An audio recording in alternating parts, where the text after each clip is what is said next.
Baik, oke. Gimana Pak Ustadz, kita mulai aja Ya, ya? siap. Siap. Ya. Bismillahirrahmanirrahim. Assalamualaikum warahmatullahi wabarakatuh. Waalaikumsalam warahmatullahi wabarakatuh. Alhamdulillahirabbil alamin wassalatu wassalamu ala asyrafil anbiya'i wal mursalin sayyidina wa maulana Muhammadin wa ala alihi washabihi ajmain amma ba'du. Alhamdulillah pada malam ini kita dipertemukan kembali dalam kajian tematik Islam ya yang sudah mungkin ke 40 berapa ini? 43 kah? 44. Artinya terus berjalan ya. Sahabat Jigo, rahimakumullah, ya semoga kajian tematik Islam malam ini selalu mendapat ridho dari Allah Subhanahu wa Ta'ala dan menjadikan ilmu yang barokah dan bermanfaat bagi kita semua. Sebelum kita mulai kajian ini, kita membaca surat Al-Fatihah. Semoga Allah meridhoi apa yang kita jalankan malam ini. Ila hadratin Nabil Mustafa Rasulullah sallallahu alaihi wasallam wa ala alihi wa azwajihi wa zurriyyati wa ali baiti syai'ul ilahum Al-Fatihah. A'udzu A'udzubillahi billahi minasyaitonir rajim. minasyaitonir rajim. Bismillahirrahmanirrahim. Bismillahirrahmanirrahim. Alhamdulillahirabbil alamin arrahmanirrahim maliki yaumiddin. Al-Qadir, Iyyaka ya. na'budu wa iyyaka nasta'in ihdinas siratal mustaqim siratal ladzina an'amta 'alaihim ghairil maghdubi alaihim waladdallin. Amin. Silahkan Pak Ustadz kita mulai kajian tematik ini. Wabillahi taufiq wal hidayah. Wassalamualaikum warahmatullahi wabarakatuh. Waalaikumsalam warahmatullahi wabarakatuh. Bismillahirrahmanirrahim. Assalamualaikum warahmatullahi wabarakatuh. Waalaikumsalam. Alhamdulillahirabbil alamin wa bihi nasta'inu ala umuri dunya waddin. Asyhadu an la ilaha illallah wa asyhadu anna Muhammadan abduhu wa rasuluh. Allahumma sholli ala sayyidina Muhammad wa ala alihi wa sahbihi ajmain amma ba'du. Puji syukur kita panjatkan kehadirat Allah Subhanahu wa taala, salawat dan salam semoga Allah curahkan kepada suri tauladan kita Nabi besar Muhammad sallallahu alaihi wasallam, pada keluarga, sahabat dan pengikutnya hingga hari zaman.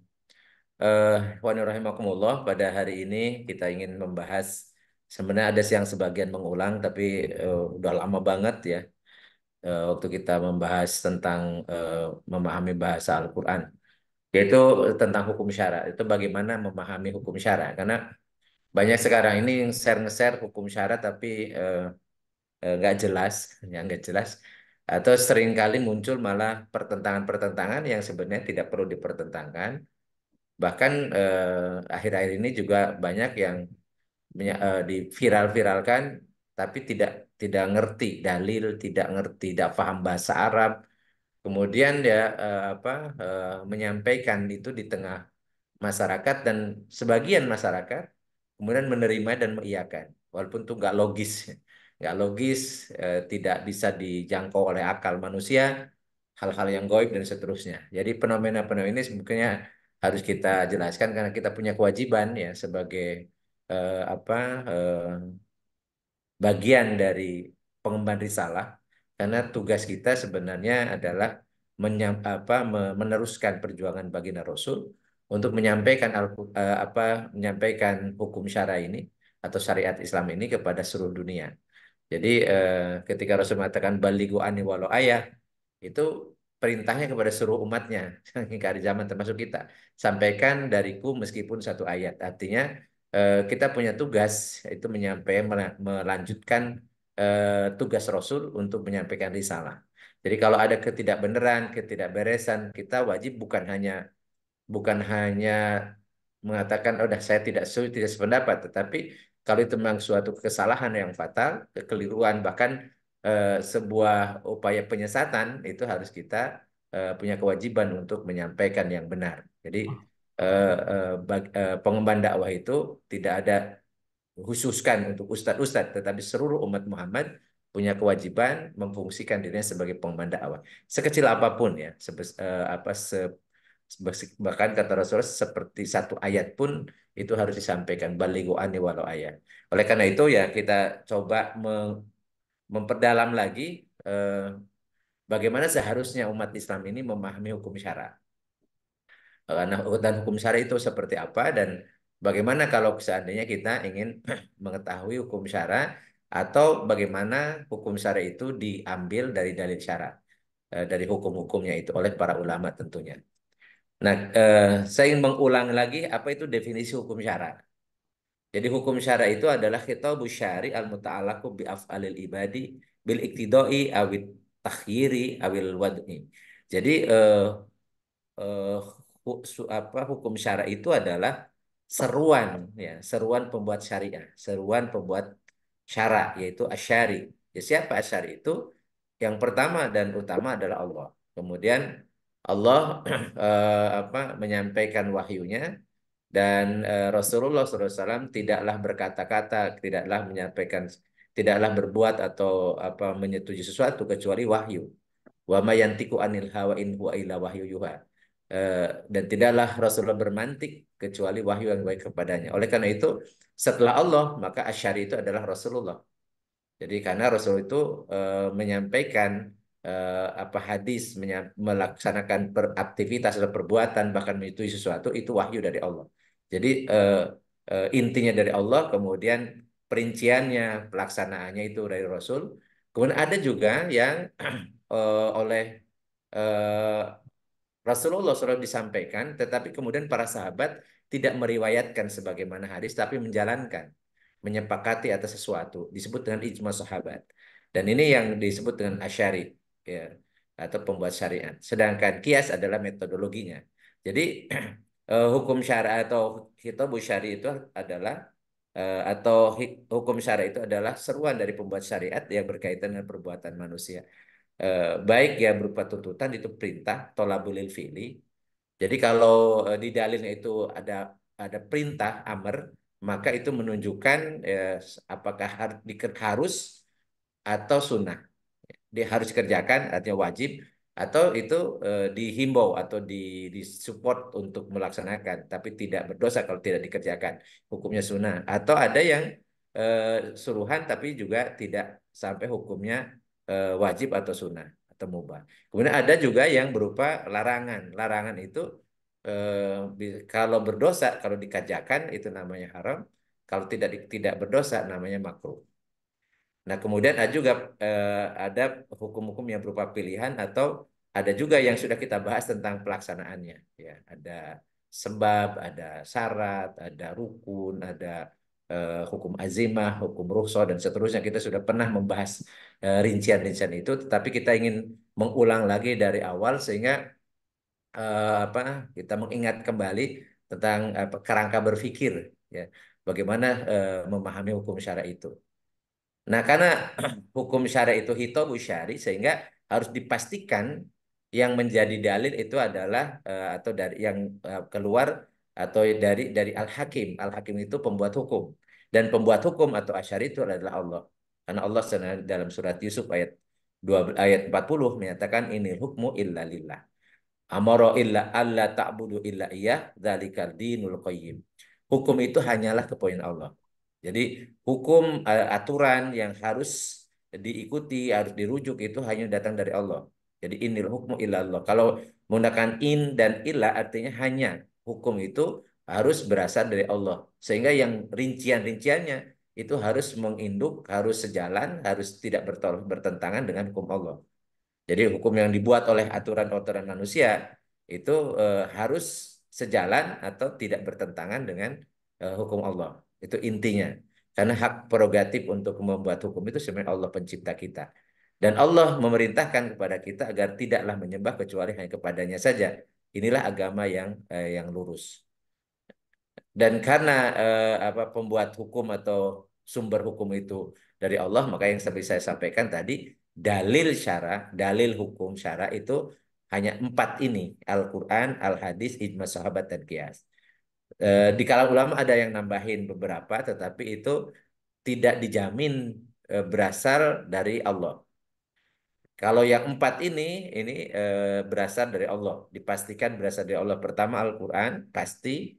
Yang kemudian Al-Hadis, karena tadi Allah menyuruh kita untuk mengikuti Rasul dan tidaklah berkata-kata Rasul itu kecuali wahyu yang diwahyukan kepadanya. Ijma sahabat adalah yang mereka mendengar, mereka melihat dari Rasul, kemudian mereka bersepakat. Tidak ada yang protes, tidak ada yang berbeda pendapat. Itu kesepakatan sahabat. Seperti misalnya membukukan Al-Quran itu ijma sahabat. Zaman Rasulullah belum, tidak ada pembukuan itu. Kemudian para sahabat berinisiatif untuk membukukan Al-Quran sehingga menjadi mushaf. Itu adalah ijma sahabat. Kemudian ada kias. Kias ini sebenarnya ada di situ ada ilat atau misalnya ada penyebab adanya hukum kan ada kesamaan. Ada kesamaan. Contoh misalnya ketika perintah untuk meninggalkan jual beli untuk segera sholat Jumat ya idan nudiya sholatil Jumat fas'au ila dzikrillahi wa darul bai. Jadi Allah mengatakan apabila terdengar adzan sholat Jumat maka bersegeralah mengingat Allah dan tinggalkan jual beli. Nah, yang dilarang itu jual beli. Jadi yang suruh tinggalkan jual beli, tetapi di situ ada penyebabnya. Kenapa jual beli harus ditinggalkan? Karena akan melalaikan sholat Jumat. Maka di situ ilatnya itu atau penyebabnya harus ditinggalkannya jual beli karena melalaikan sholat. Sehingga semua aktivitas yang dilakukan, walaupun bukan penjual bukan pembeli, bukan jual beli, yang itu ketika terdengar adzan sholat Jumat, maka semuanya tidak boleh dilanjutkan, harus ditinggalkan. Nah ini namanya kias. Jadi yang ada dalilnya adalah tentang jual beli, meninggalkan jual beli, sementara rapat atau sedang ngobrol atau sedang kalau misalnya supir angkot yang di sekitar itu yang mukimin atau yang aktivitas yang lain sedang olahraga dan seterusnya ketika terdengar adzan sholat Jumat maka itu haram dilanjutkan bagi seorang laki-laki mukimin dan sudah balik dan masih sehat ya. Jadi ketika dia melaksanakan itu semua itu termasuk kenapa? Karena melalaikan sholat Jumat. Jadi walaupun yang disuruh meninggalkannya jual beli, tetapi semua punya punya ilat penyebab yang sama yaitu lalai kepada sholat Jumat. Itu contoh kias. Jadi sehingga kias ini juga harus ada dalilnya, harus ada dalil syara'nya. Nah, kemudian di dalil syara ya, seringkali ada orang yang suka mana dalilnya gitu. Padahal dalil itu bisa difahami oleh mujtahid. Kalau orang awam seperti kita itu tidak mudah untuk memahami dalil. Karena dalil itu tadi Al-Quran atau Al-Hadis yang seringkali disampaikan oleh beberapa orang yang suka mencatatkan minta dalilnya atau minta contoh dari Rasul. Karena di dalil itu, karena dalil itu bahasa Arab, dan di bahasa Arab itu ada ayat-ayat, atau di Al-Quran ya, di Al-Quran itu, atau di hadis Rasul ada yang muhkamat, ada yang mutasyabihat. Yang muhkamat itu artinya ayat-ayat yang kandungannya jelas, sehingga tidak perlu beristihad, sudah langsung diambil hukumnya dari situ. Contoh misalnya ahalallahul bai'a wa harrama riba. Allah menghalalkan jual beli, mengharamkan riba. Jadi kalau riba nggak usah digali lagi hukumnya. Kalau masuk riba ya haram gitu. Karena Al-Quran sudah menyebutkan haram gitu. Demikian pula kalau jual beli ya kalau itu jual beli hukumnya halal gitu. Jadi ini namanya ayat muhkamat. Nah, tetapi sebagian ayat-ayat mutasyabihat yaitu ayat-ayat mengandung beberapa pengertian, beberapa interpretasi. Jadi sulit dipahami kecuali merujuk kepada hukum atau apa yang ditetapkan oleh Allah atau punya kemampuan memahami dalil itu. Jadi disebut dengan mustahid. Karena tidak sembarang orang untuk memahami yang mutasyabihat ini. Dia punya persyaratan-persyaratan yang harus dia penuhi. Karena kalau sembarangan orang ya nanti akan kacau. Dia akan mentakwilkan sesuatu yang padahal tidak seperti itu maksudnya. Oleh karena itulah karena ada ayat-ayat atau dalil-dalil yang mutasyabihat inilah maka di situ akan terjadi perbedaan pendapat. Maka muncullah istihad.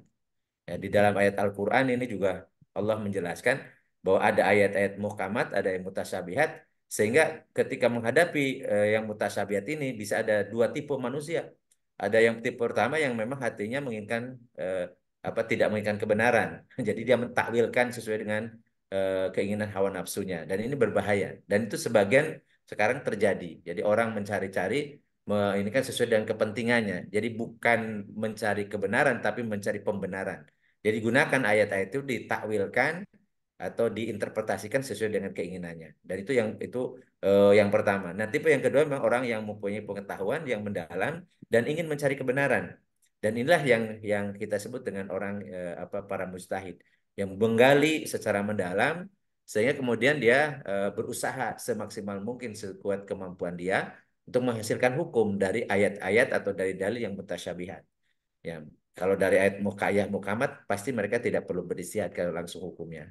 Nah, oleh karena itulah maka ada ruang istihad. Nah, istihad ini bisa bisa karena ayat dalilnya itu mutasabiat atau sesuatu yang baru yang dulu zaman Rasulullah belum ada sehingga perlu digali hukum. Jadi itu istihad. Karena dengan perkembangan pengetahuan, perkembangan sains dan teknologi, perkembangan eh, atau efisiennya aktivitas manusia sekarang dan seterusnya itu akan merubah banyak merubah hal-hal yang baru yang zaman Rasul tidak ada.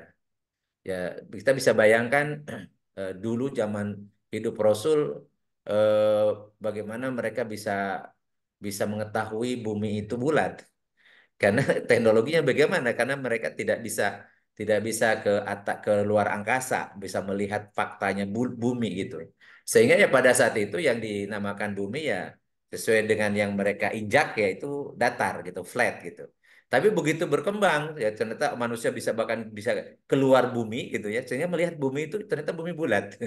Bulat. Nah, seperti ini kan tidak bisa kemudian kita menggunakan dalil atau hukum fakta yang dulu belum belum terjangkau, belum belum belum terlihat, belum diketahui gitu. Jadi sehingga kemudian akan terjadi perkembangan, ya perkembangan hal-hal yang dulunya belum diketahui sekarang sudah diketahui. Ya, oleh karena itu yang salahnya bukan ayatnya, tetapi menginterpretasikan, menafsirkan ayatnya yang keliru. Karena pasti yang sudah saya pernah bahas ayat-ayat kauniyah itu kan tidak akan mungkin bertentangan dengan ayat tanziliyah. Jadi Al-Quran itu tidak mungkin bertentangan dengan fenomena-fenomena alam. Karena semuanya dari Allah. Jadi Al-Quran itu diturunkan kalamullah dan kemudian semua alam semesta ini ciptaan Allah. Kan nggak mungkin akan bertentangan gitu. Yang seakan-akan bertentangan itu karena interpretasinya. Karena pemahaman terhadap dalilnya, bukan dalilnya gitu.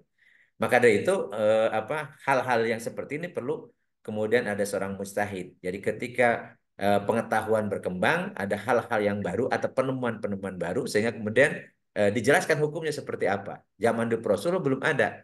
Lalu sekarang ada bagaimana hukumnya? Karena semua yang kita lakukan, semua yang kita gunakan itu harus jelas hukumnya. Jadi kalau apa yang kita gunakan namanya asya, benda-benda, apa yang kita perbuat namanya afal, perbuatan-perbuatan. Tidak boleh ada sesuatu yang hukumnya kita nggak tahu kemudian kita kerjakan.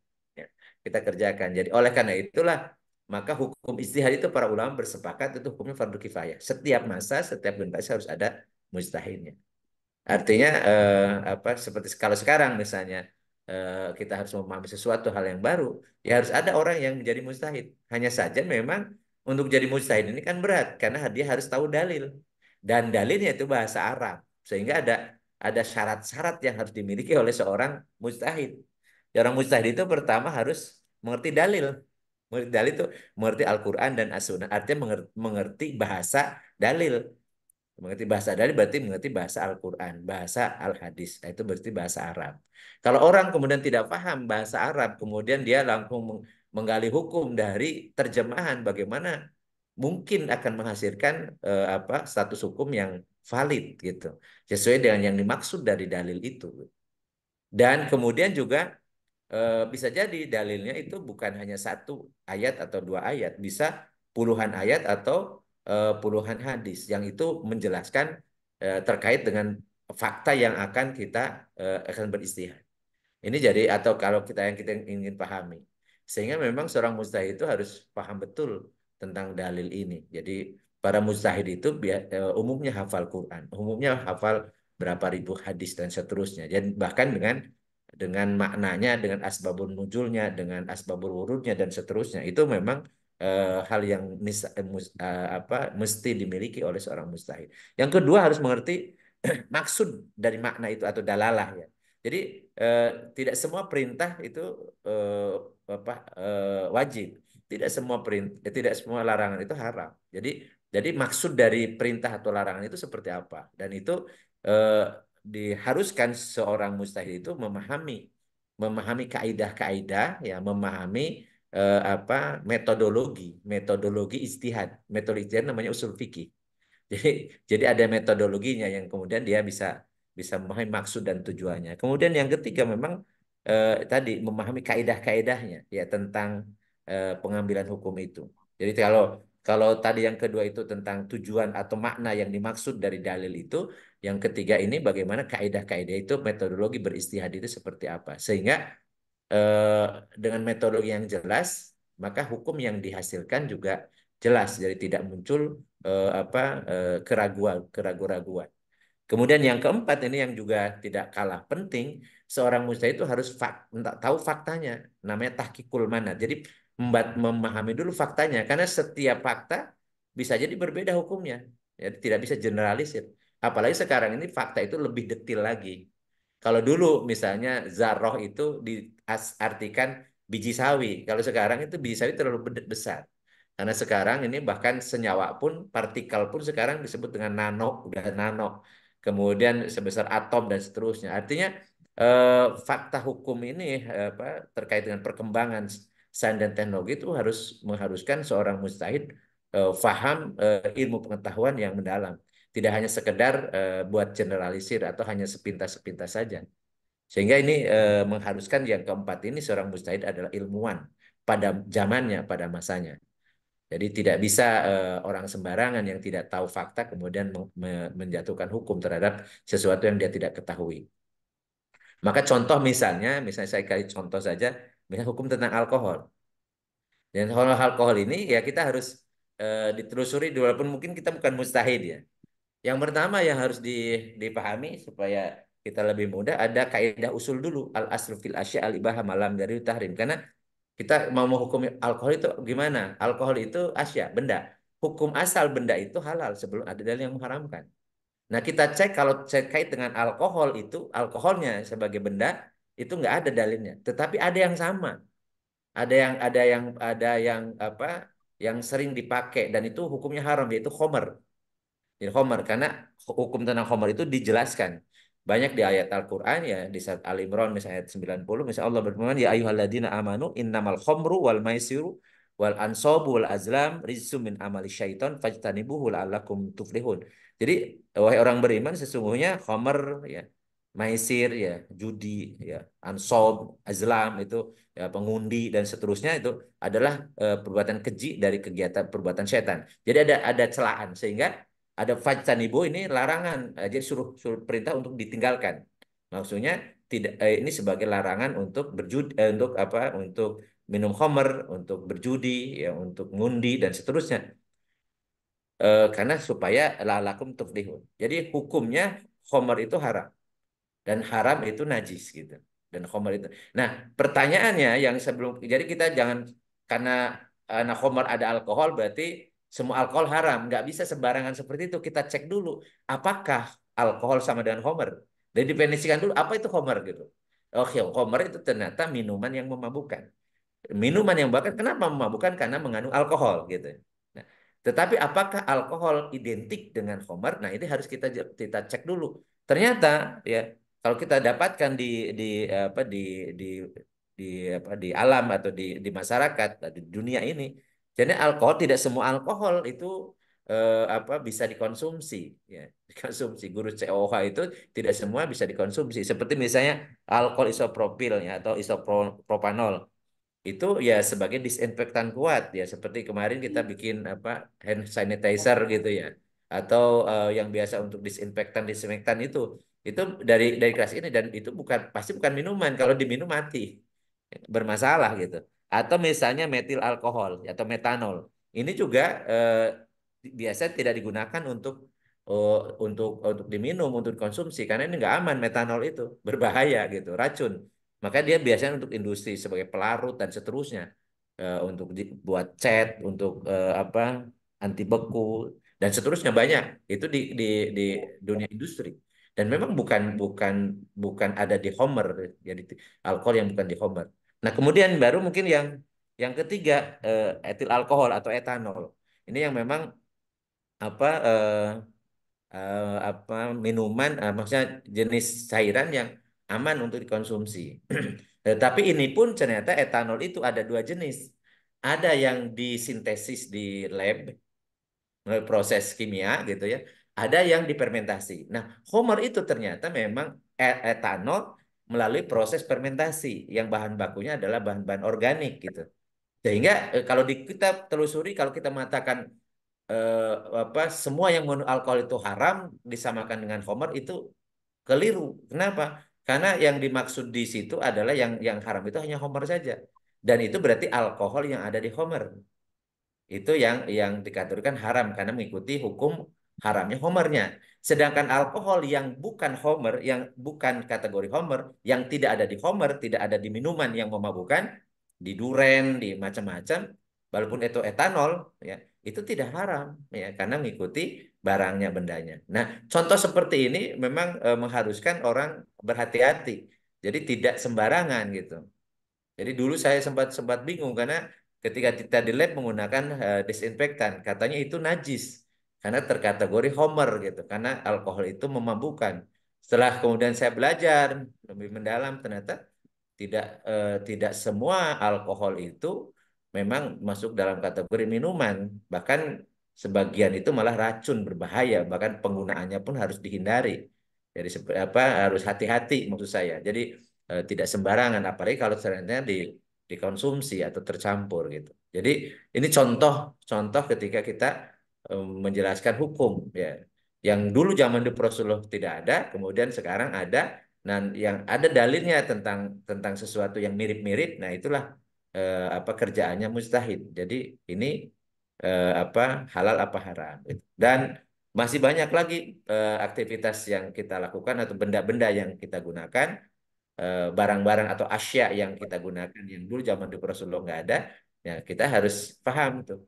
Hanya saja barang para ulama terdahulu, para ulama usul itu telah membuat kaedah-kaedah yang mempermudah kita untuk apa menggali hukum ya atau misalnya memahami hukum. Walaupun mungkin kita tidak menggali, tapi kita memahami hukum syara yang digali oleh seorang mujtahid, kita bisa bisa menelusuri metodologi istihadnya. Kenapa kok jadi ini seperti contoh misalnya kayak pertentangan tentang alat musik, alat musik. Ada alat musik haram, ada apa macam-macam, ada makruh ya dan seterusnya. Jadi padahal alat musik itu asya benda. Benda kalau tidak ada yang mengharamkannya ya hukum benda itu ya halal kan gitu halal. Nah, kemudian memainkan alat musik itulah af'al perbuatan.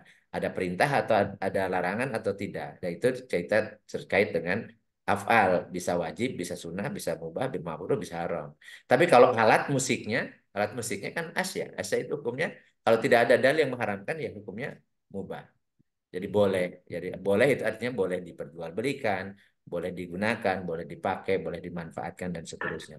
Nah ini saya ambil contoh saja bagaimana kita memahami hukum syara karena begitu banyaknya sekarang ini orang yang gampang menghukum sesuatu atau yang sebaliknya yang artinya kemudian memahami hukumnya itu tidak logis. Tidak logis karena dia mengikuti apa yang difahami oleh mufasir zaman dulu ketika belum ada ditemukan ilmu-ilmu yang kekinian gitu ya. Seperti misalnya memahami kekeh bahwa net misalnya. Dan itu kan tidak realistis sesuai dengan perkembangan pengetahuan manusia gitu. Atau yang lain-lain yang banyak terjadi sekarang yang seringkali pro kontra yang kemudian munculkan perpecahan ya, kemudian saling menyombongkan diri dengan keilmuannya dan seterusnya. Mudah-mudahan ini pengantar diskusi saja, nanti selanjutnya bisa kita diskusikan. Eh, Terima kasih, saya kembalikan waktunya ke Kang Cucu dulu. Iya, terima kasih Ustadz. Silakan Sahabat Jigo jika ada yang mau ditanyakan atau dia untuk didiskusikan. Ini belum ada, mungkin mungkin saya duluan kali Pak Ustadz ya. Boleh. Biasanya udah tuh dulu. Atau Udah ada ya. Kak Gugut juga Kiranya tuh. kemana kabur meren.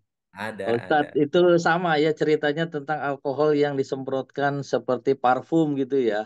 Jadi Iya. waktu itu juga ada yang nyampaikan kalau untuk sholat parfumnya yang nggak disemprot kan semprot tuh pasti ada alkoholnya itu.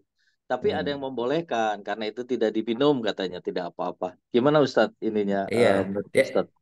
ya tadi gini, yang haram itu kan kembali lagi kaidah usulnya al asl fil asya al ibaha malam jadi dari tahrim. Hukum asal segala sesuatu itu halal sebelum ada yang mengharamkan. Yang diharamkan itu kan homer. Nggak ada yang mengharamkan alkohol. Nggak ada kalau Mm-mm. kita cari dalilnya nggak ada. haramnya alkohol dengan adanya homer. Hmm. Homer. Nah, kemudian homer itu definisinya apa? Minuman. Homer itu adalah minuman yang mengandung alkohol, kan gitu ya. Minuman Iya. yang mengandung alkohol, kan gitu. Minuman yang mengandung alkohol sehingga memabukkan, kan gitu. Jadi, nah, kalau kemudian apakah semua semua yang mengandung alkohol itu disamakan dengan homer? Ya enggak. Kalau alkohol ada di makanan tidak masuk homer. Misalnya di duren ada Hmm. alkoholnya, di tape Iya. ada alkoholnya. Iya. Ya, karena bukan minuman kan, berarti bukan homer, sehingga itu halal. Nah, kemudian gue ternyata alkohol pun tidak semua alkohol itu bisa dimakan, bisa konsumsi. Ada alkohol yang justru fungsinya memang sebagai disinfektan yang digunakan eh, ya waktu kemarin COVID itu sebagai hand sanitizer gitu ya. Itu kan jenis-jenis itu, jenis kemudian metanol yang kemudian ada yang dicampur dengan apa gitu dan memang bukan untuk dikonsumsi. Dan itu membahayakan kalau dikonsumsi. Demikian pula metanol, metil alkohol. Metil alkohol itu kan juga apa sebagai pelarut. Yang untuk pelarut di minyak wangi dan seterusnya itu bukan bukan etanol, bukan etanol atau dikategorikan homer. Jadi yang etanol hasil fermentasi dari bahan-bahan organik gitu. Jadi beda sekali. Jadi karena etanol sendiri ada etanol yang hasil sintesis di lab, sintes apa berdasarkan reaksi-reaksi kimia, ada yang hasil proses fermentasi alami yang itu akan menghasilkan tadi minuman yang memang tujuannya untuk minuman yang beralkohol gitu. Dan itu yang termasuk dengan homer. Jadi kita tidak boleh kemudian membuat hukum generalisir dan itu mempersulit kita sendiri. Dan nanti akan banyak pertanyaan. Ya. Ya. Dulu ada yang mengatakan kita kan mengikuti at-tabiut tabiin maksudnya nih karena khamr itu haram maka alkohol haram. Iya, benar. Alkohol yang ada di khamr itu haram, bahkan air yang ada di khamr haram karena khamrnya haram gitu. Tetapi kalau alkohol yang ada di duren halal karena durennya halal. Sama dengan misalnya lemak yang ada di daging babi itu haram karena daging babinya haram. Tetapi lemak yang ada di daging sapi halal karena daging sapi halal gitu. Jadi tidak bisa kemudian kita membuat generalis klausul-klausul yang membuat generalisir. Ya, jadi itu yang harus kita pahami. Sehingga kalau kita cerita tentang alkohol, kita tanya dulu apakah ini maksudnya minuman yang memabukkan atau minuman yang mengandung alkohol atau khamr atau bukan. Kalau bukan, maka beda dengan hukum khamr. Yang ada dalilnya itu, yang ada hukumnya itu, yang diharamkan itu adalah khamr, tidak alkoholnya gitu. Ini Iya. ini cara berpikir, cara berpikirnya supaya kita ini dikasih akal ya, dikasih pengetahuan, tapi kemudian seringkali membuat generasi yang mempersulit kita sendiri. Padahal kan pasti Allah mengharapkan sesuatu itu karena punya maksud dan tujuan kan. Jadi maksud dan tujuan. Jadi dan itu apa? Di situ ada manfaat, tetapi di situ ada mudorotnya. Sehingga kemudian kalau kita kemudian semua yang itu buat generalisir, jadi kita sulit sendiri. Sulit sendiri, padahal hukumnya nggak seperti itu. Allah memberikan kemudahan. Wallahualam bishawab. Ya, makasih Pak Ustadz. Ini dari Teh Syariah nih. Ini nyatakan juga bahwa berarti obat batuk yang mengandung etanol juga gimana nih? Halal kah? Silakan Pak Ya, Ustadz. ya, kan itu apa? Pelarut ya, pelarut kan, bukan homer kan? Ya, bukan homer ditambahkan ke obat batuk. Batuk. Biasanya yang pelarut-pelarut itu ya jenis etanol yang jadi pelarut itu memang bukan bukan dari homer, bukan hasil fermentasi. Ya, bukan hasil fermentasi tapi hasil sintesis buatan di pabrik ya, hasil reaksi-reaksi kimia yang memang fungsinya sebagai pelarut, bukan sebagai minuman ya, bukan sebagai minuman. Atau tadi itu jenis-jenis metanol bukan etanol ya. Jadi metanol yang lebih apa ikatannya cuma satu ya, CH2 CH2OH gitu. CH2OH itu metanol. Yang itu biasanya volatil, jadi mudah menguap. Kalau etanol kan yang dua ya, C2H5OH gitu ya.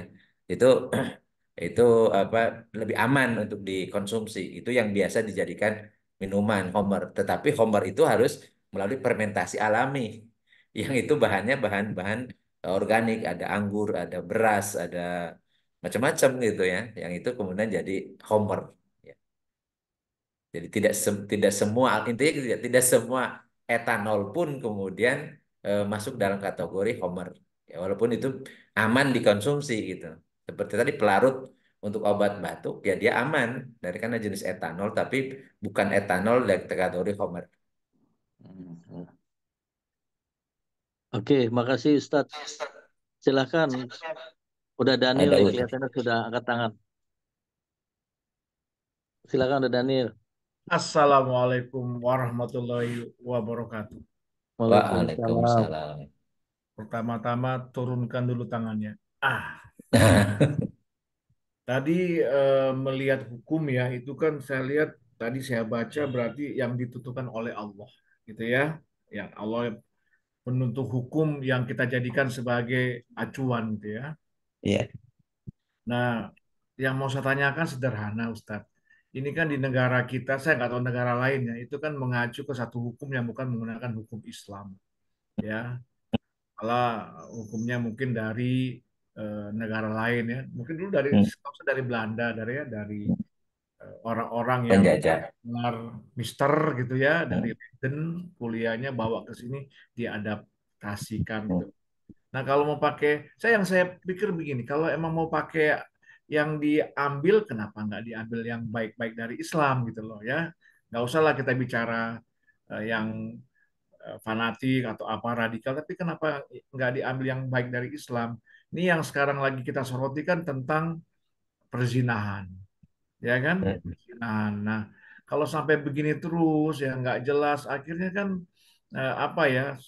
Semua orang berbuat maksiat itu kok tidak takut dengan hukum gitu loh, ya.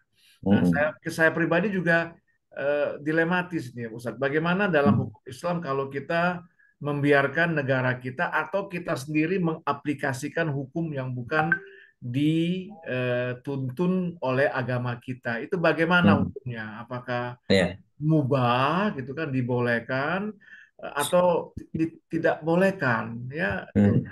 coba dikomentari, Ustadz. Iya. Terima kasih. Iya. Assalamualaikum warahmatullahi wabarakatuh. Waalaikumsalam warahmatullahi wabarakatuh. Intinya bahwa kita ini terikat dengan keimanan kita. Ya, tadi yang saya sampaikan salah satu ayat saja ya, inil hukmu illa lillah, bahwa hukum ini sebenarnya otoritasnya untuk membuat hukum hanya Allah saja kan gitu ya. Sebenarnya banyak lagi ayat-ayat yang lain yang memang tidak boleh manusia atau hamba Allah ini membuat kreativitas, membuat hukum sendiri yang bertentangan, yang tidak berasal dari tidak digali disebut tidak digali dari hukum-hukum Allah, dari dalil-dalil syarak dari Al-Qur'an, As-Sunnah atau ijma sahabat atau kias gitu. Itu hukum asalnya.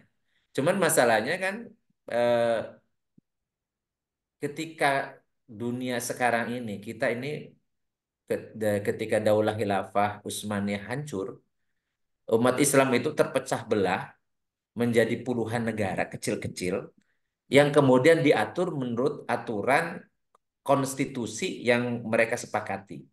Seperti contoh Indonesia, negara kita ini kan, begitu apa dijajah oleh tadinya oleh Portugis, dilanjutkan oleh Belanda, kemudian diambil oleh Jepang. Nah, setelah itu kemudian justru yang sudah berlaku ditanamkan oleh penjajah itulah yang kemudian dilanjutkan dan memang itu yang diwariskan oleh penjajah gitu, yaitu dengan sekulernya dulu ya, sekulernya itu kalau ataupun agama diakui sebagaimana disebutkan oleh Snook Horgonya kan gitu. Jadi nggak apa-apa kalau agama hanya ritual saja nggak ada masalah, tapi jauhkan agama terutama Islam yang mengatur masalah muamalah, yang mengatur masalah ketenegaraan, masalah hukum, masalah ekonomi dan seterusnya itu harus dijauhkan kan gitu ya, itulah namanya sekuler. Jadi agama hanya agama ritual saja, spiritual saja kan gitu. Nah, padahal sejatinya Islam itu kan bukan hanya agama ritual, bukan hanya spiritual, tetapi memang agama yang Allah turunkan itu mengatur seluruh aspek kehidupan. Ya, Rasulullah SAW berhijrah itu kenapa berhijrah? Jadi setelah berhijrah, karena agama Islam ini harus diterapkan secara komprehensif. Ketika Allah memberitakan udhulu fi silmi kafah, masuk ke dalam Islam secara keseluruhan artinya ini seluruh aspek kehidupannya harus masuk gitu kan. Dan memang Islam itu mengatur seluruh aspek kehidupan dan sudah lengkap gitu, sudah lengkap. Jadi kalau orang kemudian mengatakan ya kan kita bisa bisa milih, berarti menganggap Al-Quran itu nggak sempurna, Al-Quran itu nggak lengkap, Al-Quran atau Islam itu nggak kafah gitu ya. Artinya keimanan kita bisa jadi gugur. Makanya ketika ketika ketika Allah memerintahkan kita untuk menerapkan hukum Allah kan disebutkan di situ wa makana nggak pantas bagi orang beriman baik laki atau perempuan apabila Allah dan Rasul telah menetapkan sesuatu masih ada pilihan kan gitu ya. Atau kalau gitu kaitannya dengan sistem ya, itu Allah menyatakan sangat tegas sangat keras. Wa man lam yahkum bima anzalallah faulaika humul kafirun. Siapa yang tidak berhukum dengan apa yang telah Allah turunkan, dia termasuk orang kafir. Kemudian ditafsirkannya kalau dia menolak dan tidak mengimani, tidak meyakini bahwa hukum Allah itu yang yang yang oke, yang pantas, yang layak, tapi kemudian dia ganti, menganggap tidak layak, tidak pantas, tidak cocok dan seterusnya bisa kafir. Atau di ayat berikutnya wa malam yahkum bima anzalallahu faulaika mudzalimun. Siapa yang tidak berhukum dengan apa yang hukum tidak turun dari Allah, maka dia zalim. Zalim itu masuk kategori berbuat dosa kan gitu. Atau ayat wa malam yahkum bima anzalallahu faulaikumul fasikun atau jadi fasik gitu. Jadi fasik. Nah, ini ini yang terjadi. Jadi ada tiga kategori bisa kafir, bisa zalim, bisa fasik. Cuma pertanyaannya, kan Islam ini ada yang memang sifatnya individu. Jadi ada yang memang dilaksanakan oleh komunitas, ada yang harus dilaksanakan oleh negara. Nah, kaitannya dengan individu seperti fardu fardu ain, maka ya setiap individu akan dimintai pertanggungjawaban. Kalau dia misalnya dia wajib sholat tapi dia nggak sholat ya siap-siap mungkin di dunia nggak ada sanksinya, nggak ada sanksi tapi di akhirat sudah disiapkan kan gitu ya. Dia tidak mau zakat padahal dia punya punya harta dan sampai nisab sudah haul. Kemudian dia tidak mau puasa di bulan Ramadan misalnya. Hal-hal yang wajib ain dia itu harus dikerjakan. Ya. Demikian pula yang haram yang bisa kita tinggalkan, yang atau yang harus kita tinggalkan. Ya, ini memang secara individu. Kemudian ada yang sifatnya komunitas. Komunitas itu tanggung jawab sosial, tanggung jawab sosial. Ya tanggung jawab sosial itu ya seperti fardu kifayah. Eh, apa ya harus dilaksanakan secukupnya, secukup orang yang sejumlah orang yang cukup untuk menunaikan kewajiban itu. Seperti fardu-fardu kifayah mengurusi jenazah dan seterusnya. Itu memang komunitas yang mengerjakannya dan itu kecukupan ya. Jadi kalau misalnya tidak dikerjakan, ya dosa semuanya individu-individu di situ gitu. Nah, yang kita bicarakan di sini sebenarnya yang berupa sistem itu sistem pemerintahan oleh negara dan itu yang bertanggung jawab adalah ya para penguasanya, al-hukamnya, penguasa itu orang-orang yang ngambil yang punya otoritas menentukan hukum, menerapkan hukum. Jadi yang bisa legislator ataupun eksekutor, bisa legislatif atau eksekutif atau yudikatifnya. Jadi ini yang akan dimintai pertanggungjawaban gitu. Nah, kenapa? Karena memang di tangan mereka lah yang mereka bisa memilih menentukan hukum apa yang mau dia buat. Mau ikut mau ikuti hukum-hukum jahiliyah atau hukum-hukum Allah kan gitu ya. Itu di tangan mereka. Nah, pertanyaan bagi kita kan tidak punya otoritas di situ. Kita bukan penguasa gitu.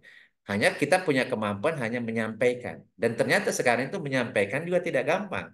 Karena begitu kita menyampaikan kebenaran yang itu dari Al-Quran langsung dengan stempel radikal distempel dengan ekstremis, distempel dengan fundamentalis. Padahal kalau kita renungkan, ya apakah kita berani mengatakan Allah itu Al-Quran itu radikal, Allah itu atau Al-Quran itu adalah fundamental atau teroris dan seterusnya?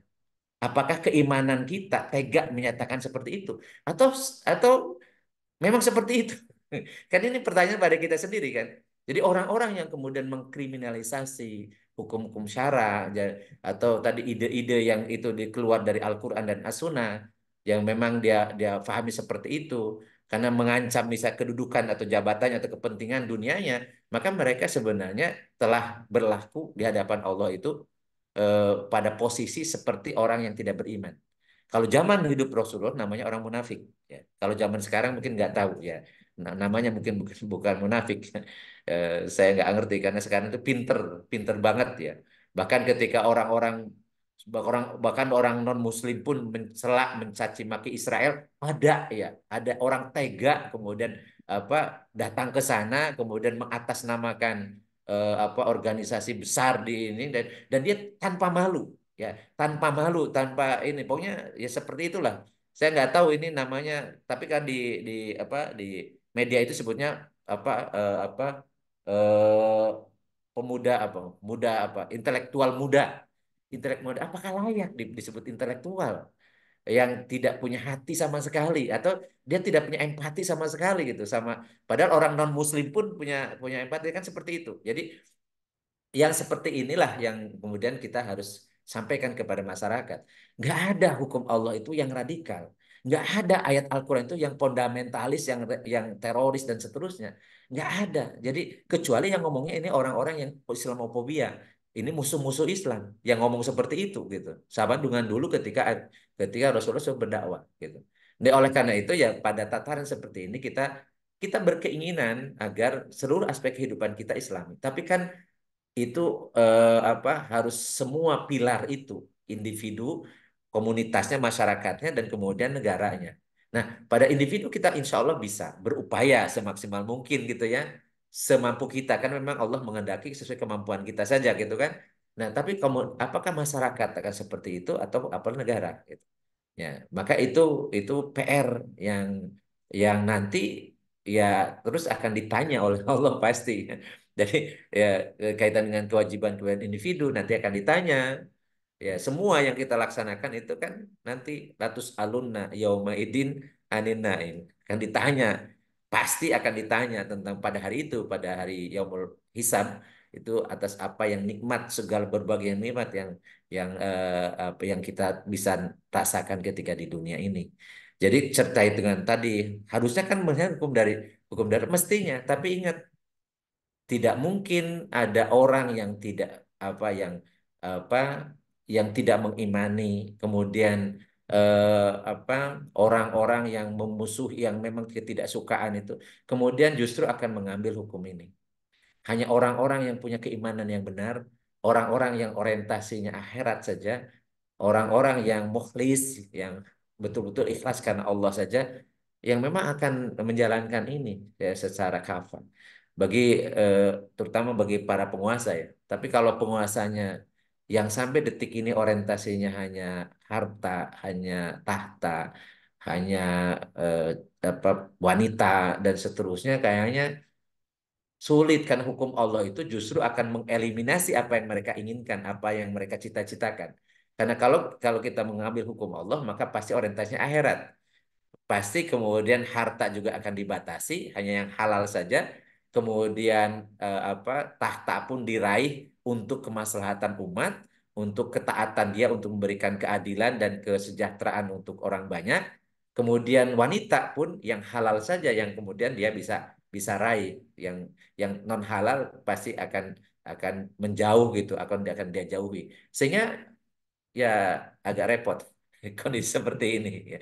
Mudah-mudahan misalnya udah bisa menjabat di mana kemudian bisa eh, tapi kayaknya sih udah telat ya, udah telat jadi nanti Kang Gugut itu yang jadi oposisi Jazakallah khairan Ustadz. apa tuh, Kak? Iya, terima kasih. Silahkan teman-teman nih ada yang mau sampaikan berkenaan dengan hukum-hukum syara. Ya memang ini agak sedikit ini ya, kalau memahaminya ya Pak Ustadz ya, hukum-hukum Iya, syara enggak agak sebenarnya gini, sedikit saya tuh jelimet. inginnya sebenarnya gini, karena banyak sekarang ini kontroversi-kontroversi. Ya seperti misalnya tentang bagaimana hukum mengumumkan kematian di speaker gitu ya. Ya kemudian Ustadz Siddiq itu bikin bikin penjelasan gitu ya. Sebenarnya yang seperti seperti ini kan karena gagal memahami hukum syaraknya gitu. Karena dalilnya memang dulu pasti pasti kan nggak ada speakernya kan gitu ya. Cuman pemberitahuan itu dulu juga tidak ada medsos gitu. Jadi kalau misalnya merujuk kepada apa yang terjadi zaman hidup Rasul, ya, tapi pasti ketika zaman hidup Rasul pasti diberitahu orang bahwa itu meninggal. Kenapa? Karena ada kewajiban kifayah. harus diketahui oleh orang-orang sekitar karena itu kewajiban untuk ngurusinya kan nggak mungkin nggak diumumkan ya. Iya. Cuman pengumumannya dulu itu kan dari mulut ke mulut gitu ya, tidak menggunakan HP, tidak menggunakan mikrofon, ya tidak menggunakan speaker, tidak menggunakan itu. Kan masalahnya di situ. Ya sebenarnya kalau kalau kalau cerita mengumumkan pasti hukumnya boleh karena kalau tidak diumumkan kan tidak ada yang ngurusi meren ya kan, nggak ada yang menjalankan pada itu fardu kifayah kan nggak Iya. mungkin kan, nggak mungkin nggak diumumkan. Cuman ketika diumumkan di speaker itu nggak ada contoh dari dia pasti karena speakernya belum ada, handphonenya belum ada, apa medsosnya belum ada dan seterusnya kan gitu. Yang itu misalnya membahas memanfaatkan apa hasil hasil sains dan teknologi kemudian untuk melaksanakan itu kan sebenarnya hukumnya gampang sekali. Kalau hukum tentang benda-benda yang dulu nggak ada itu masuk yang diharapkan atau tidak kan gitu. Asia kan itu semuanya. Jadi kalau kita tanya handphone itu halal apa haram? Halal. Kenapa? Karena nggak diharamkan kan gitu aja. Cuman menggunakan handphone, nah itu untuk apa? Kalau untuk selingkuh nggak boleh, untuk bikin rekayasa-rekayasa membohongi publik macam-macam nggak boleh. Tapi untuk dakwah gitu ya, handphonenya untuk dakwah, untuk cari nafkah ya, untuk kemudian belajar ilmu dan seterusnya kan jadi bagus. Jadi kalau benda itu tergantung kita, kalau afalnya perbuatannya kita memanfaatkan untuk apa. Jadi karena ada saya nggak ngerti. Jadi akhir-akhir ini banyak banyak apa hukum-hukum yang membuat bingung. Termasuk tadi misalnya ada yang meyakini bumi itu flat. Jadi kalau saya berenung gitu, bumi flat itu jadi siang malamnya gimana gitu, dan seterusnya. Jadi, dan bahkan bahkan yang meyakini itu katanya kalau saya meyakini bumi itu bulat itu kafir. Sampai berani mau seperti itu. Padahal Hmm. faktanya memang bulat. Dan bagaimana Al-Quran menjelaskan tentang perputaran bumi itu. Jadi apa fi falaki yasbahun ya. Jadi fi falaki itu seperti dalam dalam itu dalam putarannya itu seperti yang berenang-renang gitu kan. Ternyata itu bisa suatu gambaran kan interpretasinya seperti apa? Bagaimana mungkin kalau flat itu kemudian dia bisa bisa berputar, bisa bisa terjadi siang dan malam, bisa bulan mengelilingi bumi 29, sekian hari, kemudian bumi mengelilingi matahari 360 sekian hari. Itu kan nggak akan terjadi gitu kalau seandainya tidak bulat. Tapi ya itulah yang terjadi. Sekarang itu pro kontra yang repotnya yang berpendapat yang tidak umum itu kemudian merasa paling benar dan kemudian membuat pernyataan-pernyataan yang intimidatif atau takfiri atau kemudian muatan bid'ah bid'ah dolalah Hmm. finat. Jadi ujungnya neraka gitu. Jadi susah deh itu yang maksud saya supaya clear kita memahami hukum syara itu karena hukum syara itu seperti makanan siap saji lah. Sedangkan dalil syara itu bahan mentah. Harus diramu dulunya. Ya mustahil itu udah kokinya gitu ya. Jadi kita ini sebenarnya tidak keranah sampai memahami dalil. Belum, belum. Karena jauh banget kita untuk memahami dalil. Mungkin kita memahami hukum. Nah, memahami hukum itu artinya ini siapa yang beristihad. Yang penting kita tahu, oh ini menurut pendapat imam ini. Udah, jadi kita ngerjakan karena hukum syariat itu harus dikerjakan, bukan untuk diperdebatkan. Saya khawatir kita ini habis waktu untuk berdebat, tapi ngerjakan enggak.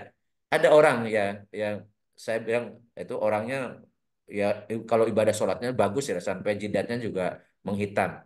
Dia mengatakan siapa yang baca surat Yasin malam Jumat itu apa bid'ah, kullu bid'ah dolalah, kullu dolalah finnar. Saya juga bingung.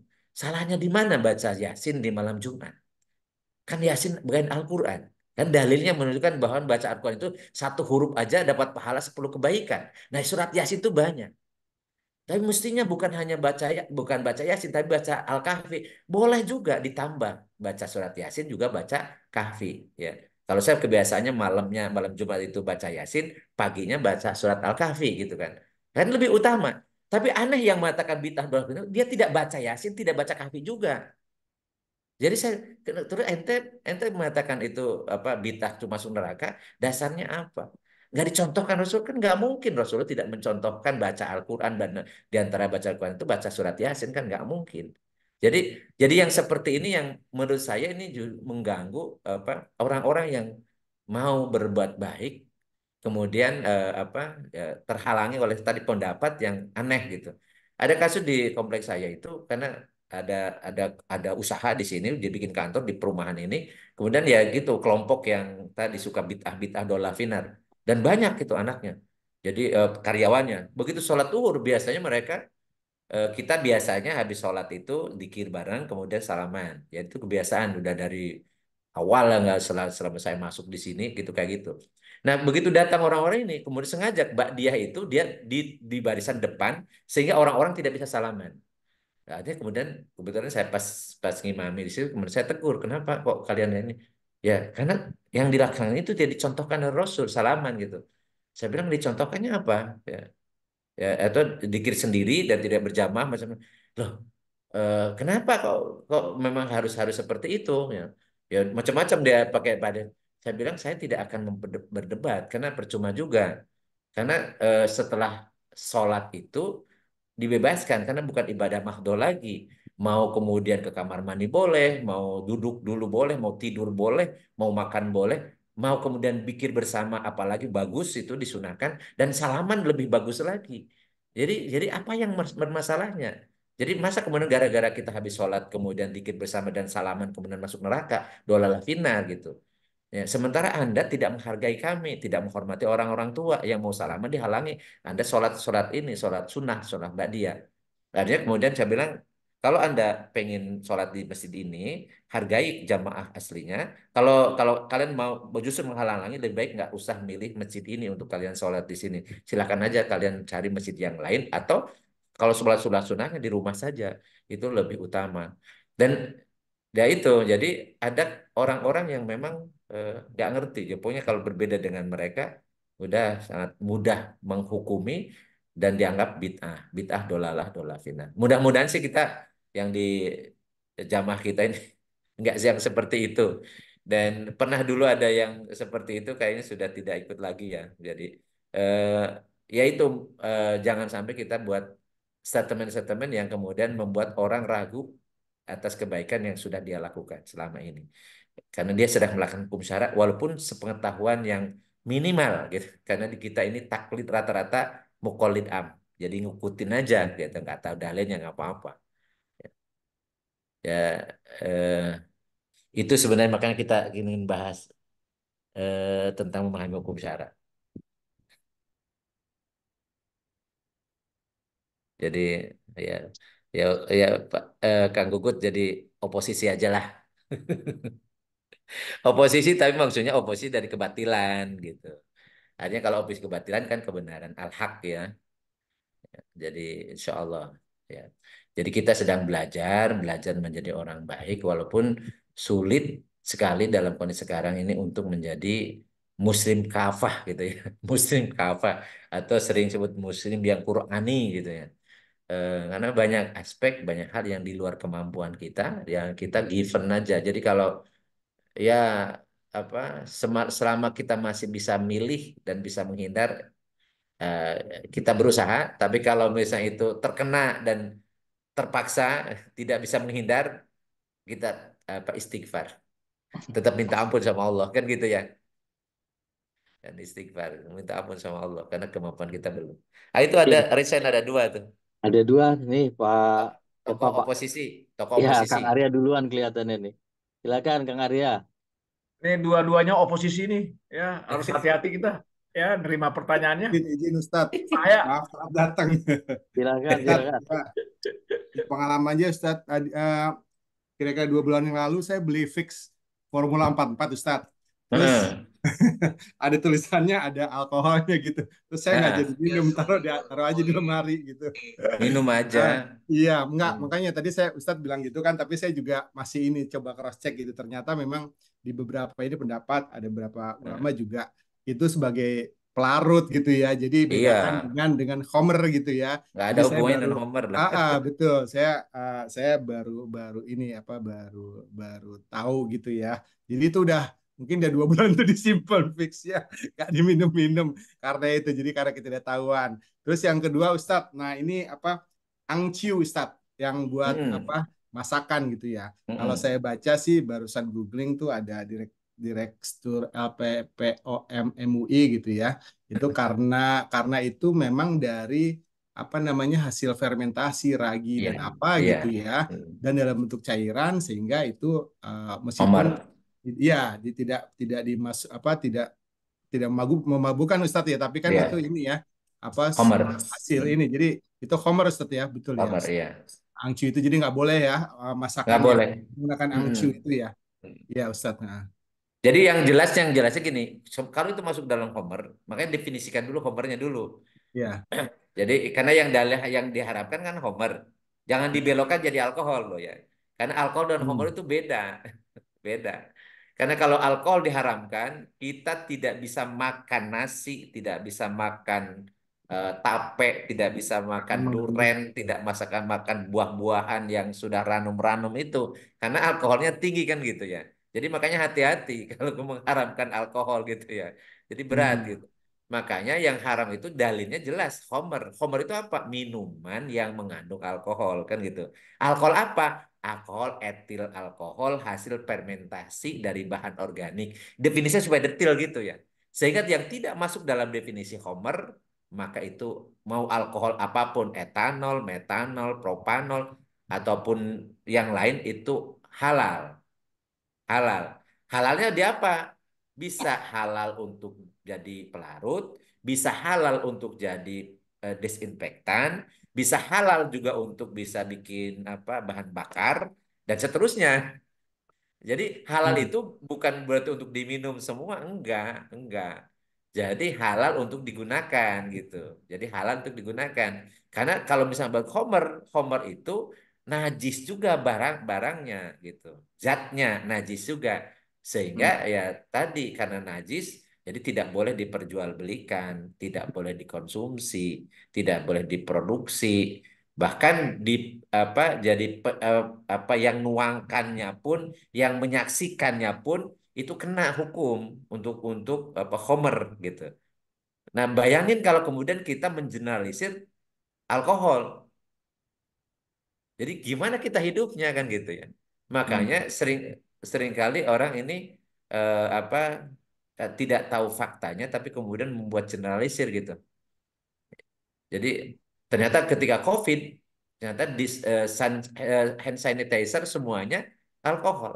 Dan orang-orang yang katanya tadinya tidak boleh menggunakan alkohol ya, minyak wangi nggak boleh alkohol, ternyata pakai hand sanitizer. Padahal itu jelas-jelas alkohol berapa persen kan? Iya. Jadi kalau minyak wangi paling berapa persen sebagai pelarut kan? Tapi hand sanitizer itu berapa persen gitu? Nggak Hmm. ada masalah. Jadi ini inkonsisten. Kenapa? Karena salah memahami faktanya. Namanya manatnya itu. Hmm. Makanya yang harus dilakukan kalau kita ingin ini ada dalilnya enggak dan dalilnya menjelaskan tentang apa? Tentang apa ya? Sama dengan yang tadi yang saya bicarakan tentang alat musik. Sama Ustadz apa? Ustadz kan diserang tuh karena mengatakan Kata tidak Adi ada Hidayat. Hidayat tidak karena mengatakan alat-alat itu tidak ada hukumnya maksudnya kan tidak disebutkan berarti ya boleh kan gitu ya maksudnya gitu kan Iya. wah itu diserang habis-habisan. Meskipun dia sendiri sih tidak bermusik, Ustadz ya, tapi dia Iya nggak akan ini bilang bahwa itu haram ya, meskipun iya dia sendiri tidak bermusik ya. kayak misalnya gini ini rokok rokok gimana hukumnya ini terlepas yang suka ngerokok atau tidak nih rokok itu hukumnya apa Haram. Kalau saya haram sih. rokok itu perbuatan atau benda Rokok haram, Ustadz. Kalau rokok, rok Rokok rok itu benda. rok rokok itu benda atau rokok itu perbuatan. benda, benda. Jadi benda itu hukumnya apakah ada dalil yang mengharamkan rokok? Ya, Nggak ada, berarti bedanya halal nggak ada, kan? Ustadz. Nah, beda dengan merokok. Merokok itu perbuatan. Jadi makanya dibedakan ya, asya dengan afal. Asya itu hukumnya cuma dua, halal apa haram. Kalau tidak ada yang diharamkan berarti halal ya. Tapi kalau perbuatan hukumnya ada lima. Perintah, Hmm. wajib. Perintah itu kalau kalau pasti wajib hukumnya. Kalau tidak dikerjakan berdosa itu wajib. Perintah kalau dikerjakan berpahala, tidak dikerjakan nggak berdosa, namanya sunnah. Ada perintah tetapi sesudah larangan. Jadi dikerjakan atau tidak berdosa itu namanya mubah. Kemudian larangan. Larangan itu kalau dilanggar itu haram, apa dapat dosa berarti haram. Kalau tidak dapat dosa namanya makruh. Jadi kalau merokok, pertanyaan merokok, adakah dalil yang memerintahkan merokok? Perintah merokok. Ternyata nggak ada kan? Larangan merokok. Oh, adanya di rumah sakit dilarang merokok. Tapi di ayat Al-Quran, di hadis Rasul nggak ada. Nggak ada. Ya, nah, nggak ada. Jadi secara pastinya nggak ada larangannya. Tetapi kan ada memudorotkan. Nah, itu kajian-kajian kan berarti kan. Oh, berarti ini Hmm. hukumnya makruh. Hukumnya makruh. Tapi bagi orang yang sudah sakit, itu bisa dalilnya bukan tentang itu, tapi doror, memudorotkan diri sendiri. Kata dokter, Anda tidak boleh merokok, karena merokok akan merusak kesehatan Anda dan dipastikan Anda kena penyakit jantung dan seterusnya gitu ya, menurut dokter. Maka bagi dia merokok itu, bagi orang itu haram. Nah, Karena hukumnya memudorotkan diri sendiri. Tapi bagi orang yang, apalagi kan, saya merokok ini awet awet muda malah jadi sama tambah seger gitu ya. Ya, itu bagi dia ya ya oke itu mungkin tidak merugikan dirinya mungkin ya. Tetapi kan merugikan orang lain misalnya iya mencemarkan. pasif, Ya, pasif. ya. Iya. Makanya kalau saya merokok itu hukumnya makruh. Kalau rokoknya halal. Walaupun saya tidak merokok karena saya nggak suka. Saya nggak suka rokok itu. Asapnya juga nggak suka saya. Apalagi menghisapnya nggak suka. Walaupun saya dulu perokok berat. Kenapa saya nggak suka? Karena saya dulu kena kena flex. Waktu Hmm. masuk IPB saya kena flex setahun itu. Itu gara-gara SMA-nya perokok berat. Sehingga Jadi nggak setelah suka itu beli kemudian Ustaz. saya anti rokok itu karena sebab. Nggak suka beli rokok, tapi suka rokok. Jadi gitu. Jadi maksud maksud saya kita supaya proporsional. Walaupun ada perbedaan pendapat kan makanya sah-sah saja perbedaan pendapat selama itu ada dasarnya nggak ada masalah. Cuman Hmm. kita belajar kemudian cerdas gitu ya. Ini rokok ini Asia, benda. Nggak ada dalil mengharamkan rokok. Jadi rokok itu halal. Merokok itu perbuatan. Tidak ada perintah, tidak ada larangan. Hukum asalnya sebenarnya mubah. Tapi karena merugikan, membahayakan, macam-macam itu bisa makruh, bisa haram. Gitu ya. Tapi tidak bisa wajib ternyata. Tidak bisa wajib. Tidak ada, tidak berarti Wajib sunnah atau rokok. merokok sunnah. Tapi jadi mengada-ada kalau misalnya sunnah atau apa wajib ya, merokok sunnah atau wajib ya. Tapi kalau kalau merokok walaupun hukumnya mubah nih, merokok bisa makruh atau haram itu bisa. Tergantung siapa yang melakukan dan pengaruh ke siapa, merugikan siapa dan seterusnya. Itu ada kondisionalnya lah gitu ya. Ada alasan-alasannya.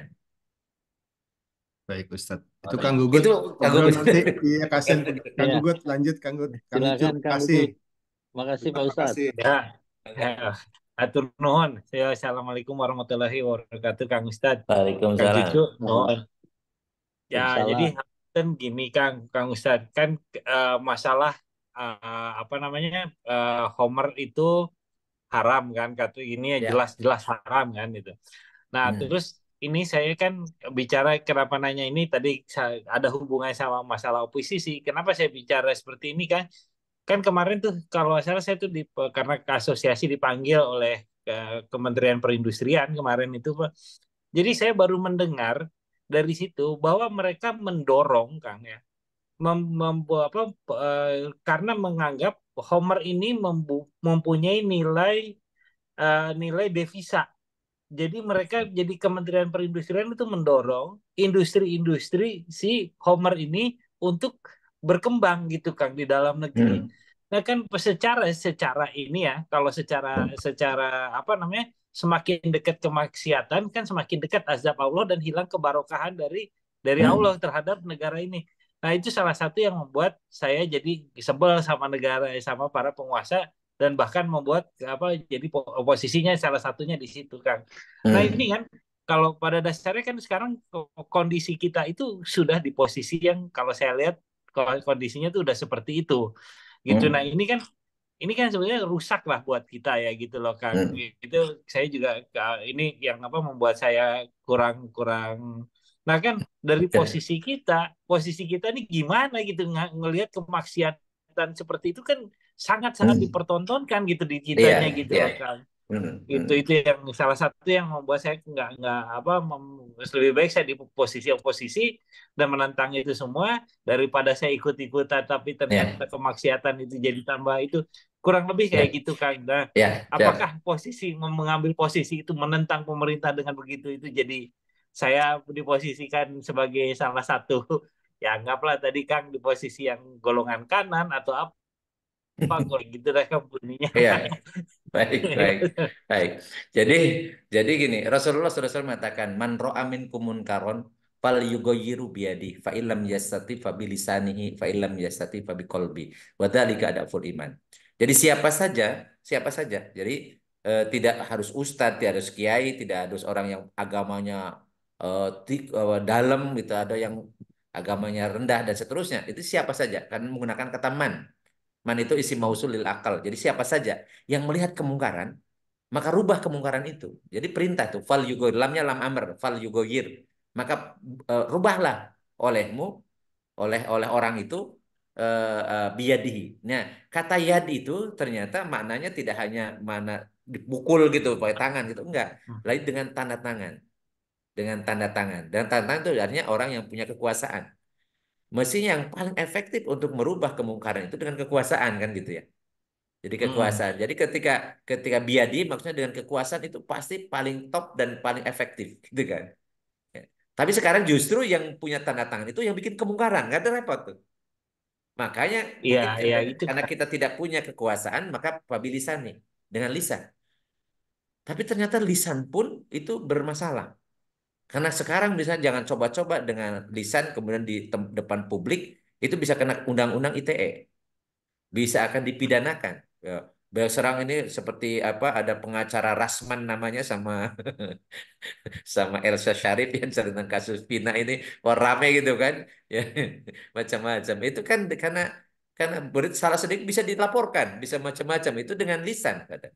Bahkan Rasulullah SAW mengatakan Sayyidu Syuhada Hamzah bin Abdul Muthalib warajulun aqoma amama imam al-fajir fanasahu faqatalahu ada seorang ada jadi apa pemimpin para syuhada itu Hamzah bin Abdul Muthalib pamannya Rasul yang gugur di medan Uhud dulu dan seorang yang berdiri di hadapan penguasa yang zolim, kemudian menasihati penguasa itu, kemudian penguasa itu membunuhnya.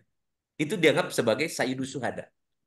Itu lisan loh, lisan. Jadi bukan berarti lisan itu ringan gitu. Bisa juga dampaknya luar biasa. Dan bisa sanksinya juga berat kan itu. Bisa dibunuh juga, bisa dikriminalisasi, bisa di macam-macam lah gitu ya. Itu dengan lisan itu. Maka bisa jadi kita juga lisan pun nggak sanggup juga gitu kan. Maka Betul. fa'ilam yastati bisa jadi fa'ilam kalau kita belum sanggup juga dengan lisan fabi kolbihi maka dia dengan hatinya. Cuman nggak enaknya nih, wadalika ada apul iman itu selemah-lemahnya iman. Jadi kayaknya kita ini nasibnya sama selemah-lemahnya iman kayaknya. Tapi masih mending, masih ada imannya. Nah, bagaimana orang Iya, yang iya. diam, yang cuek, yang merasa tidak terganggu, ya biarin aja lah. Berarti imannya udah nggak ada. Apalagi jadi simpatisannya, jadi konstituennya, jadi donaturnya, jadi penjaganya dan seterusnya udahlah itu ya. Itu pasti berlawanan dengan iman gitu ya. Oleh karena itulah maka kita sesuai dengan pemahaman kita selama itu memang maksiat tidak ada kompromi. Kenapa? Karena ketika pertanggungjawaban kita ini sendiri-sendiri ternyata nanti itu nggak bisa kita kan Iya.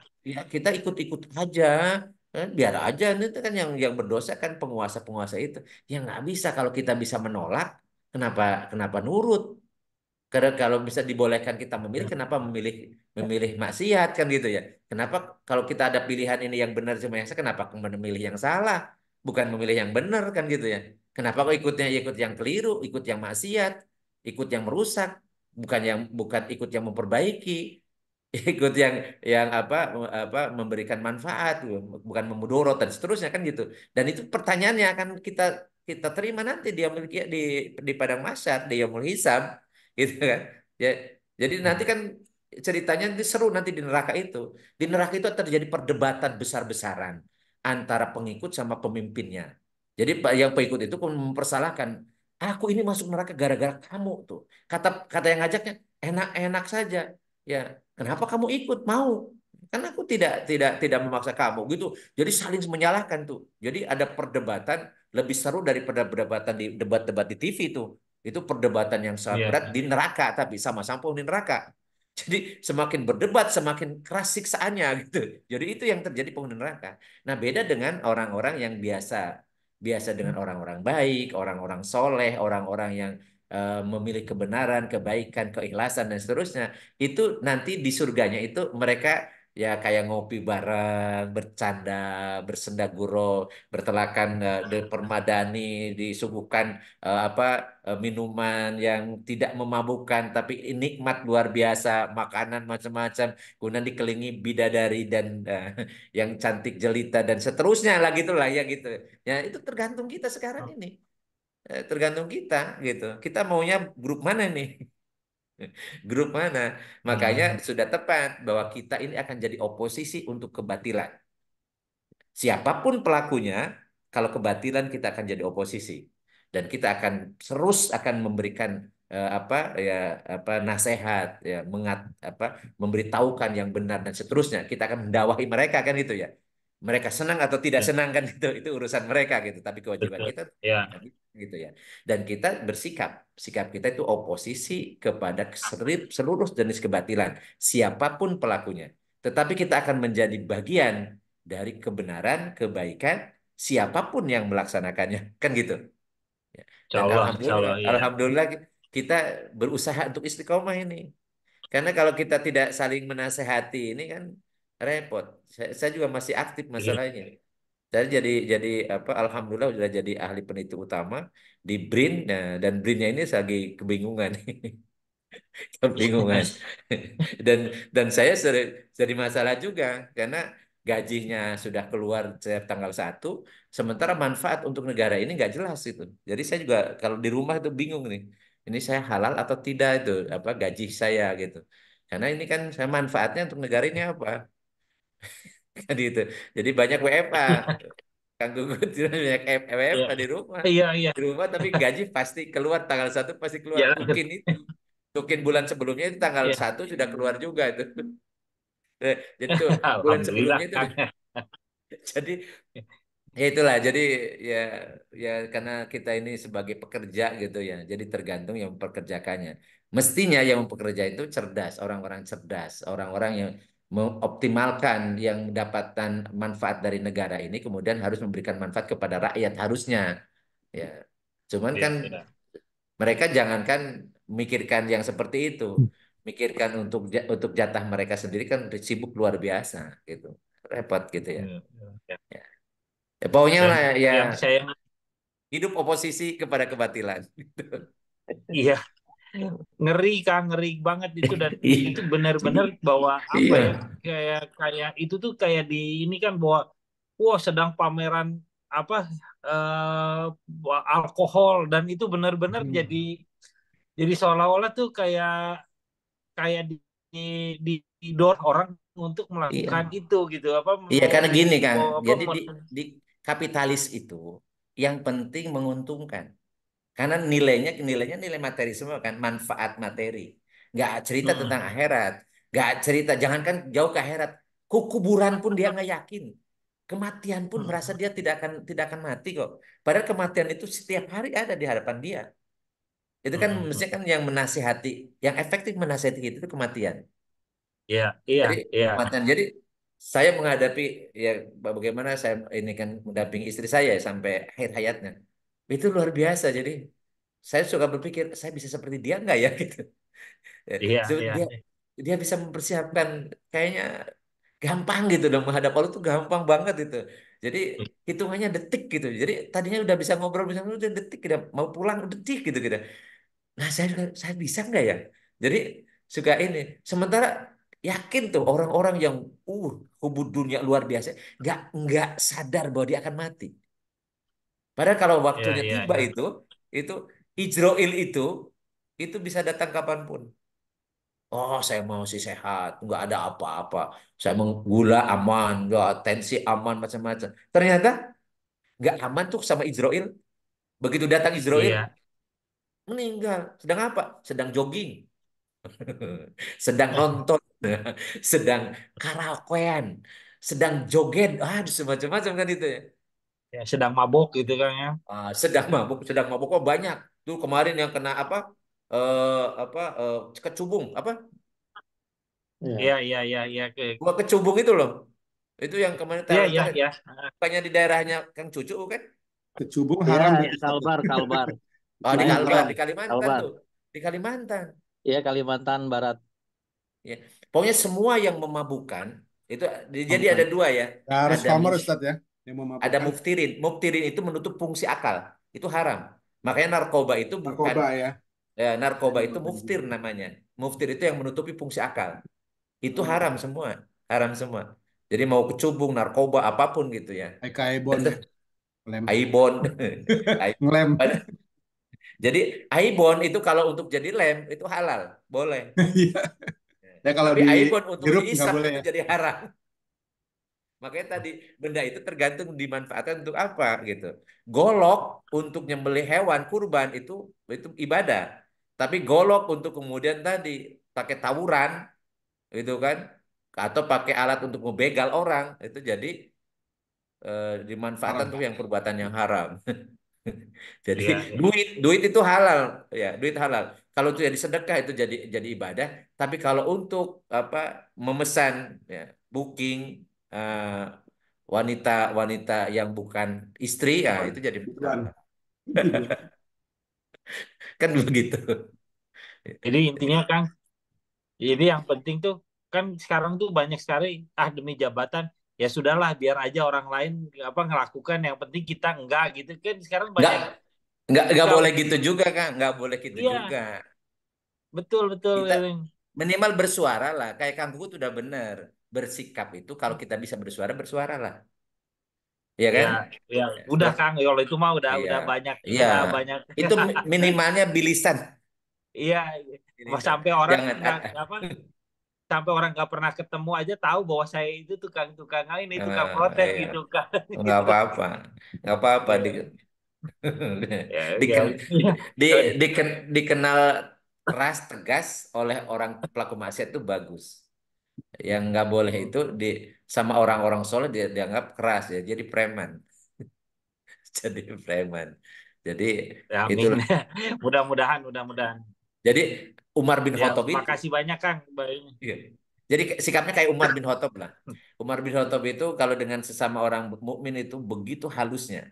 Tapi begitu berhadaban dengan kemaksiatan, siapapun yang melakukannya, tegas beliau. Itu disebut Ar-Faruq gitu ya. Tapi Ya, kalau dengan kebaikan, kesolehan, ya, itu luar biasa. Beliau itu sangat mudah tersentuh hatinya.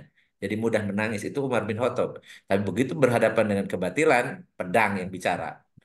Jadi ya, walaupun ya. ada orang yang sudah menyamakan dengan Umar, tapi kelakuannya bertentangan signifikan dengan Umar bin Khattab. Wah, iya ya. Wah.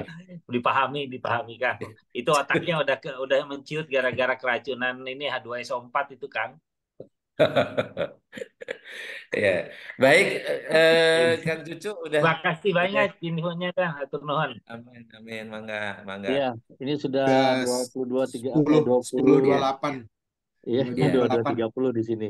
Iya. Iya, silakan Pak Ustadz kita tutup kajian Iya, Hikmat malam ini dengan iya, doa. Silakan Pak Ustadz. mangga, mangga. Insya Allah minggu depan kita berjumpa lagi dan eh, saya rencananya mau ada 40 harian, tapi itu tanggal 3 malam ya. 3 malam itu berarti malam mingguan, tanggal 3 Agustus. Mungkin nanti kalau misalnya ini teman-teman yang seperti dulu Zoom ya, nanti saya minta bantuan Kang Arya untuk apa membuat linknya. Malam minggu tanggal 3, tanggal Sabtu malam minggu ya, tanggal 3 Agustus. Insya Allah nanti, karena minggu depan kita masih bertemu lagi insya Allah. Allahumma salli wa sallim wa barik ala sayyidina wa habibina karimina wa dhuhrina wa lana Muhammad wa sallim radallahu tabarak wa ta'ala an kulli sahabati rasulillahi ajmain. Allahumma anfa'na bima 'allamtana wa 'allimna ma yanfa'una zidna ilman nafi'an. Allahumma yassir lana umurana kullaha wa la tu'assir alaina. Allahumma hasil maqasidana. Rabbana la tuzigh qulubana ba'da idh hadaitana wa hab lana min ladunka rahmatan innaka antal wahhab. Rabbana atina fid dunya hasanah wa fil akhirati hasanah wa qina adzabannar. Wa sallallahu ala sayyidina Muhammadin wa ala alihi wa sahbihi wa barik wasallim. Subhanakallahumma wa bihamdika asyhadu an la ilaha illa anta astaghfiruka wa atubu ilaik. Subhana rabbika rabbil izzati amma yasifun. Wassalamun alal mursalin. Walhamdulillahi rabbil alamin. Billahi taufiq wa hidayah. Assalamualaikum warahmatullahi wabarakatuh. Waalaikumsalam warahmatullahi wabarakatuh. Waalaikumsalam warahmatullahi Terima kasih, Ustaz. wabarakatuh. Ya sama-sama Mangga. Ustaz. Kang Cucu, makasih. Udah Daniel. Kang Gugum, Terima kasih semua semua. teman-teman. Yo. Sami-sami. Sampai ketemu minggu depan. Izin live. Terima Ya, kasih. izin live semua ya. Yo, assalamualaikum. Assalamualaikum warahmatullahi wabarakatuh. Assalamualaikum warahmatullahi wabarakatuh.